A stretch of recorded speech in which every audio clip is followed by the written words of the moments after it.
மக்களே நம்ம இன்னைக்கான வீட்டில் எதை பற்றி பார்க்க போனால் ஆல்ரெடி ஃபஸ்ட்டு ப்ரோமோ 2வது ப்ரோமோ 3வது ப்ரோமோ 4வது ப்ரோமோ ஆல்ரெடி விட்டுருந்தேன். அதை பார்க்காதவங்க பார்த்துட்டு வந்துருங்க. அண்ட் 5வது ப்ரோமோ என்னடா எப்போ 5வது ப்ரோமோ எப்படி இருக்குது அப்படிங்கிற மாதிரி கேட்குறீங்க. அதில் உண்மை இல்லைன்னு தான் நான் சொல்லணும். ஏன்னா அவ்வளோ ஒரு எபிசோடை வச்சு ப்ரோமோ எடுப்பாங்க. அண்ட் இதில் வந்துட்டு எபிசோடே கிடையாதுன்னு நினைக்கிறேன். ஏன்னா அவ்வளோ ஒரு இதாக எடுத்திருக்காங்க. எப்படி எடுத்தாங்க என்ன எடுத்தாங்கிறது தெரில. அண்ட் இதில் வந்துட்டு என்னென்னா நம்ம வந்துட்டு ஒரு ஆல்ரெடி நான் சொல்லியிருந்த மாதிரி தான் நம்ம குக்ஸு அண்டு கோமாலிஸ் என்ட்ரி ஆகிறாங்க. ஒவ்வொரு ஆளாக ஒவ்வொரு மாதிரி செம்ம கெட்டப்புங்க. அதெல்லாம் வேற மாதிரி கெட்டப்பு. அது வந்து நான் நெக்ஸ்ட்டு ப்ரோமோ வீட்டில் சொல்கிறேன். ஆனால் அவங்க அந்த கெட்டப்புக்கு தகுந்த மாதிரி வேறு எனக்கு பேரிங்லேயே இந்த பேரிங் எனக்கு ரொம்ப ரொம்ப ரொம்ப ரொம்ப பிடிச்சிருந்துச்சு. அண்டு அவங்க போட்டிருந்த கெட்டப்பு ரொம்ப ரொம்ப பிடிச்சிருந்துச்சுங்க. செம்ம வேற லெவல் கெட்டப்பு இதெல்லாம். ஏன்னா அவ்வளோ ஒரு சுவாரஸ்யமாக அவ்வளோ ஒரு சூப்பரான கெட்டப்பு இதெல்லாம். அந்த மாதிரி கெட்டப்பு ஆளாளுக்கு ஒரு ஆளுக்கு கொடுத்துருக்காங்க. அந்த கெட்டப்பில் வந்துட்டு என்ன நடக்குதுன்னா ஒரு ஒரு எப்படி ஒரு சூப்பரான ஒரு மூமெண்ட் எப்படிலாம் ஒரு பேரிங் நடக்கணுமோ அப்படிலாம் நடந்து செம்மையான ஒரு இதுதான் நடந்துச்சு.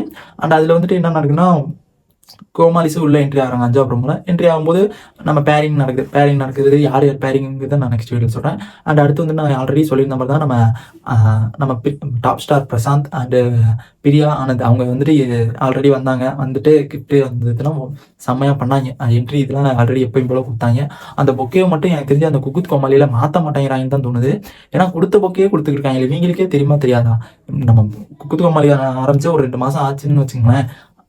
கொடுத்த புக்கே கொடுத்துட்டு இருக்காங்க. கொஞ்சமாச்சும் ஐயோ ஒரே அந்த புக்கையை பார்க்கும்போதே இருட்டடிங்க. என்னடா கொஞ்சமாச்சும் மாற்றுங்கடா புக்கேவை.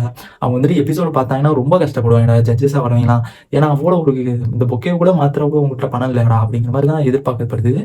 அது மட்டும் இல்லாமல் நம்ம பிரசாந்த் வந்துட்டு செம்ம ஒரு வைப்பு டான்ஸாக இருக்கட்டும் காமெடியாக இருக்கட்டும் அண்டு வேற மாதிரி அதுவும் மணிமேகலுக்கு 2 பேர்த்துக்கும் ஈக்குவல் பேச்சு இருக்குது பாருங்கள். செம்ம பேச்சுங்க. அண்ட் அது மட்டும் இல்லாமல் நம்ம பக்கத்தில் வந்துட்டு நம்ம பிரியா அவங்க ஆனந்த் வந்துட்டு அவங்க வந்துட்டு வந்தது தான் போதும். எதுவுமே பேசல எதுவுமே ஃபன் பண்ணல எதுவுமே ஜாலி ஒரு மூமெண்ட்டே இல்லை. என்னன்னு தெரியல. ஒரு உட்காந்த இடத்துல ஒரு இடத்துல நின்றுட்டு இருக்காங்க. இது ஃப்ராக்சர் ஆயிடுச்சா அப்படிங்கிறது சத்தியமாக தெரில. ஏன்னா அந்த மாதிரி தான் ஃப்ராக்சர் ஆனால் எப்படி நிற்பாங்களோ அப்படி தான் நின்றுட்டு இருந்தாங்க. அண்ட் அதை மட்டும் கொஞ்சம் ஒரு ஃபன் மூடாக போயிருந்தால் நல்லா இருந்திருக்கும். அண்ட் எனக்கு தெரிஞ்சு இந்த எபிசோடு வந்துட்டு கொஞ்சம் ஒரு லோ எபிசோடாக தான் போகும்னு எனக்கு தோணுது. ஏன்னா ப்ரோமோவில் வந்துட்டு அவ்வளோ ஒரு ஹிடன் இதெல்லாம் காமிக்கவே இல்லை. பார்க்கலாம், நம்ம வெயிட் பண்ணி தான் பார்க்கணும். அண்ட் நெக்ஸ்ட் வந்துட்டு ப்ரோமோ வீடியோ பார்க்கலாம். அண்ட் பேரிங் வீடியோ பார்க்கலாம். நான் ப்ரோமோ வீடியோன்னு சொல்கிறேன். அண்ட் அந்த ப்ரோமோ வச்சு நம்ம பேரிங் வீடியோ வந்துட்டு ரொம்ப ரொம்ப ஒரு சுவாரஸ்யமாக இருக்கும். மறக்காமல் வெயிட் பண்ணி சில் பண்ணி பாருங்கள். Bye tata.